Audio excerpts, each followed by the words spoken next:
नमस्कार मंडळी, आज मी तुमच्यासोबत एक वाटी उडीद डाळीपासून मस्त असा उडीद वडा कसा बनवायचा ते सांगणार आहे। अतिशय कुरकुरीत हा उडीद वडा होतो।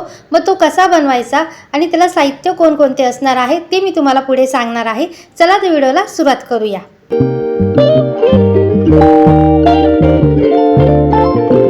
साहित्य बघून घेऊया। एक वाटी उडीद डाळ घेतलेली आहे। उडीद डाळ रात्रभर भिजू द्यायची आहे।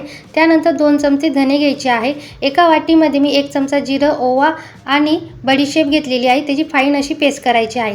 त्यानंतर हिरव्या वाटणामध्ये भरपूर अशी कोथिंबीर, 4 हिरव्या मिरच्या आणि लसूण घेतलेला आहे। अशा पद्धतीने आपलं साहित्य इथे कंप्लीट झालेलं आहे। तर इथे ना एक कोरडा आपल्याला मसाला करायचा आहे। 2 चमचे धने, जिरे, ओवा आणि बडीशेप घेतलेली आहे। ती फाईन अशी बारीक करून घ्यायची आहे, जेणेकरून वड्यांचा हा मसाला अतिशय सुरेख होतो आणि वडे अतिशय चविष्ट होतात ह्या मसाल्याने। तर तो कसा वापरायचा तेही मी पुढे तुम्हाला सांगणार आहे। आता परत मिक्सरच्या भांड्यामध्ये हिरवं वाटण करून घ्यायचं आहे। हिरवी मिरची, कोथिंबीर आणि लसूण घालायचं आहे। तुम्हाला वाटलं तर तुम्ही या स्टेजला अद्रक सुद्धा वापरू शकतात, मी स्किप केलेला आहे। आता सगळ्या गोष्टी व्यवस्थित अशा मिक्स केल्यानंतर आपण ओबडधोबड येथे हिरवं वाटण काढून घेतलेलं आहे। एका बाउलमध्ये मी हिरवं वाटण काढून घेत आहे।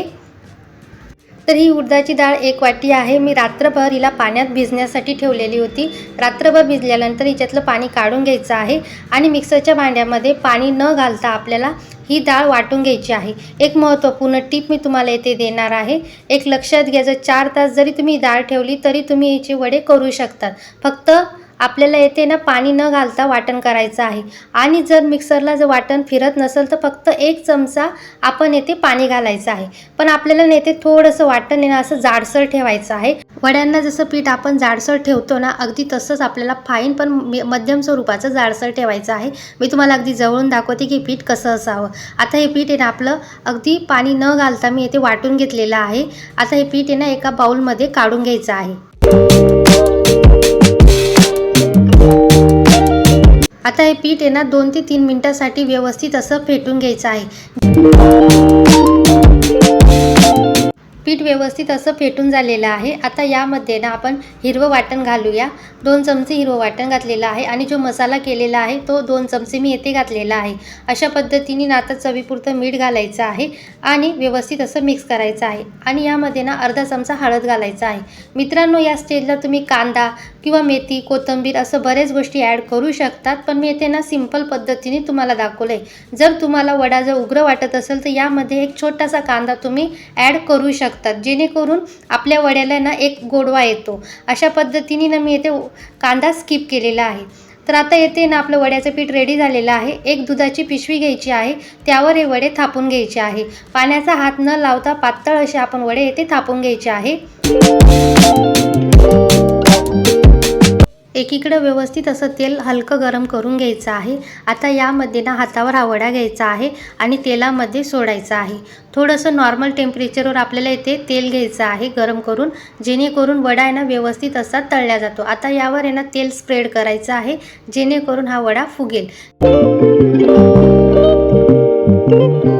तर यामध्ये मी आणखी एक वडा सोडून घेणार आहे। आता दोन्ही वडे मी व्यवस्थित असे हलक्या गरम तेलामध्ये सुरुवातीला तळून घेणार आहे, जेणेकरून ते आतपर्यंत व्यवस्थित असे होतील। आता दोन्ही साईडनी अलटी-पलटी करून घ्यायची आहे आणि वड्याला छान असा गोल्डन रंग येईपर्यंत व्यवस्थित असा तळून घ्यायचा आहे। सुरुवातीला आपल्याला स्लो फ्लेमवर तळायचं आहे आणि नंतर तुम्हाला हाय फ्लेम करायची आहे। अशा पद्धतीने दोन्ही साईडनी मी हे तळून घेणार आहे।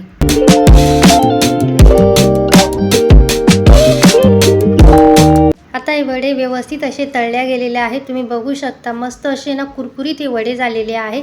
आता हे वडे ना आपण एका प्लेटमध्ये काढून घेऊया आणि तुम्ही बघू शकता अजिबात तेलकट झालेले नाहीये आणि अतिशय कुरकुरीत होतात। तर याच पद्धतीने मी सेकंड बॅच सुद्धा रेडी करून घेणार आहे। सगळे वडे तेलामध्ये सोडूया। अशा पद्धतीने मित्रांनो आपले मस्त असे कुरकुरीत उडदाच्या डाळीचे झटपट असे वडे रेडी झालेले आहे। तुम्ही दह्यासोबत, चटणीसोबत, कशाहीसोबत खाऊ शकतात, इतके सुरेख होतात। जर तुम्हाला काही व्हेजिटेबल यामध्ये ॲड करायचे असेल तर तुम्ही ॲड करू शकतात, इतके सुरेख होतात। तर मित्रांनो, तुम्हाला व्हिडिओ कसा वाटला मला नक्की कमेंटमध्ये सांगा। व्हिडिओ आवडला असेल तर लाईक करा, शेअर करा आणि सबस्क्राईब करायला विसरू नका।